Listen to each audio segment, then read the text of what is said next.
Hi hello, നമുക്കിന്നൊരു എളുപ്പത്തിൽ ഒരു കസ്റ്റേർഡ് പുഡിംഗ് തയ്യാറാക്കിയാലോ. വെറും 3 ചേരുവ കൊണ്ട് ഈ പുഡിംഗ് വളരെ എളുപ്പത്തിൽ നമുക്ക് തയ്യാറാക്കാം. ഓവർ സ്വീറ്റ്നെസ് ഒന്നും ഇല്ലാത്തതുകൊണ്ട് നമുക്ക് എല്ലാവർക്കും കഴിക്കാനും പറ്റും. നല്ല ഒരു രുചിയുമാണ്. നമുക്ക് കുട്ടികൾക്കൊക്കെ ഇത് കൊടുത്തു കഴിഞ്ഞാൽ അവർക്ക് വളരെ ഇഷ്ടത്തോടെ അവർ കഴിക്കുകയും ചെയ്യും. അതിന് തന്നെ നമുക്ക് വേണ്ടത് ചൈന ഗ്രാസാണ്. 10 ഗ്രാമാണ് ഈ ചൈന ഗ്രാസ്. ഇപ്പോൾ ഈസിലി ആയിട്ട് നമുക്ക് എല്ലാം ഷോപ്പിൽ അവൈലബിൾ ആണ്. അത് നമുക്ക് ആദ്യം ഒന്ന് വെള്ളത്തിൽ കുതിർക്കാനായിട്ട് വെക്കണം. അത് മുങ്ങിക്കിടക്കുന്ന രീതിയിലൊന്ന് കുതിർക്കാൻ വെച്ചതിന് ശേഷം നമുക്ക് പാലാണ് വേണ്ടത്. 1/2 ലിറ്റർ പാല് ഞാൻ എടുക്കുന്നുണ്ട്. അത് ഫുള്ളോടെ ഞാൻ വെള്ളമൊന്നും മിക്സ് ചെയ്യുന്നില്ല. ആ പാലൊന്ന് നമുക്ക് നന്നായിട്ട് തിളപ്പിച്ചെടുക്കണം. പാല് ചെറിയ ചൂടാകുമ്പോൾ നമുക്ക് custard powder, vanilla flavoured custard powder ഒരു ടേബിൾ സ്പൂൺ എടുത്തിട്ട് നമുക്ക് ആ പാല്, ഇളം ചൂടുള്ള പാലുമായിട്ട് നന്നായിട്ട് അത് ഡൈല്യൂട്ട് ചെയ്ത് വെക്കാം. കട്ട കെട്ടാൻ പാടില്ല. നന്നായിട്ട് ഇളക്കി ആ മിശ്രിതം മാറ്റി വെക്കുക.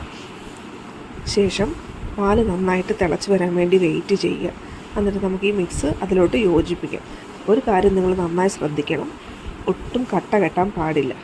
പാല് നന്നായിട്ട് തിളച്ച് വരുമ്പോഴത്തേക്കും നമ്മൾ എടുത്തു വച്ചിരിക്കുന്ന കസ്റ്റേർഡ് മിശ്രിതം അതിലേക്ക് ഒഴിച്ചിട്ട് നമുക്ക് ഒന്ന് ഇളക്കി യോജിപ്പിക്കാം. അപ്പോൾ തന്നെ നല്ലൊരു തിക്കായിട്ടുള്ള നമുക്ക് ഒരു മിശ്രിതം കിട്ടും. അതിലേക്ക് നമുക്ക് വേണ്ട ഷുഗർ ആഡ് ചെയ്യാം. നമ്മുടെ മധുരത്തിനനുസരിച്ച് മാത്രം ഷുഗർ ആഡ് ചെയ്താൽ മതി. പിന്നെ നമുക്കൊരു വെള്ളത്തിൽ കുതിർത്ത് വെച്ചിരിക്കുന്ന ചൈന ഗ്രാസ് ഒന്ന് മെൽറ്റ് ചെയ്തെടുക്കണം. നമുക്ക് ഒട്ടും വെള്ളമൊന്നും ചേർക്കേണ്ട ആവശ്യമില്ല. നമ്മളൊന്ന് ചൂടാക്കി എടുക്കുമ്പോൾ തന്നെ അത് നന്നായിട്ട് മെൽറ്റായിട്ട് നമുക്ക് അതിലോട്ട് ഒഴിക്കുന്ന ഒരു പരുവത്തിൽ കിട്ടും. ഒരു കാര്യം ശ്രദ്ധിക്കണം, ഒട്ടും കട്ട കെട്ടാൻ പാടില്ല. കട്ട കെട്ടിക്കഴിഞ്ഞാൽ ആ പുഡിങ്ങിൽ ഇടയ്ക്കിടയ്ക്ക് കഷ്ണങ്ങൾ പോലെ കിടക്കും. നമ്മൾ ആ ഒരു പാല് തിളപ്പിച്ച് ആ ഒരു കസ്റ്റേർഡിൻ്റെ മിശ്രിതത്തിലോട്ട് ഇത് നന്നായിട്ട് ഒഴിച്ച് അപ്പോൾ തന്നെ ഇളക്കി നന്നായിട്ട് ഇളക്കുക. അതാണ് ഇത് മെയിനായിട്ടുള്ളൊരു കാര്യം. ഞാൻ ഇടയ്ക്ക് വീഡിയോ എടുക്കുന്നുണ്ട്. ചെറിയ തരിപ്പ് കട്ടകൾ കെട്ടിയിട്ടുണ്ട്. പക്ഷെ അങ്ങനെ വരാതിരിക്കാൻ നിങ്ങളൊന്ന് ശ്രദ്ധിക്കണം. നന്നായിട്ട് യോജിപ്പിച്ച ശേഷം നമുക്ക് ഒന്നും ചെയ്യാനില്ല. നമ്മുടെ കയ്യിലിരിക്കുന്ന ഒരു ഗ്ലാസ് ബൗളിലോട്ടോ ഈ മിശ്രിതം ഒഴിച്ചാൽ മതി. ഒഴിച്ചിട്ട് ചെറിയ കട്ടകളുണ്ട്, അത് പക്ഷേ കുഴപ്പമൊന്നുമില്ല. നമുക്കത് കാണുമ്പോൾ ഒരു ഇതേ ഉള്ളൂ. നല്ല ടേസ്റ്റാണ് ഈ സാധനം. അതിലേക്ക് നമ്മുടെ കയ്യിലുള്ള ഡ്രൈ ഫ്രൂട്ട്സോ നമ്മുടെ സാധാ ഫ്രൂട്ട്സോ എന്താണെന്ന് വെച്ചാൽ നിങ്ങൾക്ക് കഴിക്കാൻ ഇഷ്ടത്തിനനുസരിച്ച് ഗാർണിഷ് ചെയ്യാവുന്നതാണ്. നമുക്ക് ഒരു 10-15 മിനിറ്റ് വെയിറ്റ് ചെയ്യുമ്പോൾ തന്നെ നമുക്കിത് കഴിക്കാൻ പരുവത്തിലാവും. തൊട്ട് പോകുമ്പോൾ നല്ല ജെല്ലി കൺസിസ്റ്റൻസിയാണ്.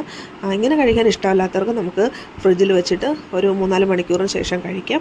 വളരെ എളുപ്പത്തിൽ തയ്യാറാക്കാൻ പറ്റുന്ന ഒരു റെസിപ്പിയാണ്. നിങ്ങളെന്തായാലും ഒന്ന് ട്രൈ ചെയ്ത് നോക്കണേ. എനിക്ക് വളരെ ഇഷ്ടമാണിത്. ഞങ്ങൾ ഇടയ്ക്കിടയ്ക്ക് ഇത് ഉണ്ടാക്കാറുണ്ട്. നിങ്ങൾ ട്രൈ ചെയ്തിട്ടൊന്ന് കമൻറ്റ് ചെയ്യണേ. ഇഷ്ടമായിട്ടുണ്ടെന്നുണ്ടെങ്കിൽ എൻ്റെ ചാനലൊന്ന് ഫോളോ ചെയ്ത് കൂടെ കൂടണം. വാനില ഫ്ലേവേർഡ് ആയതുകൊണ്ട് എല്ലാവർക്കും ഇഷ്ടപ്പെടും.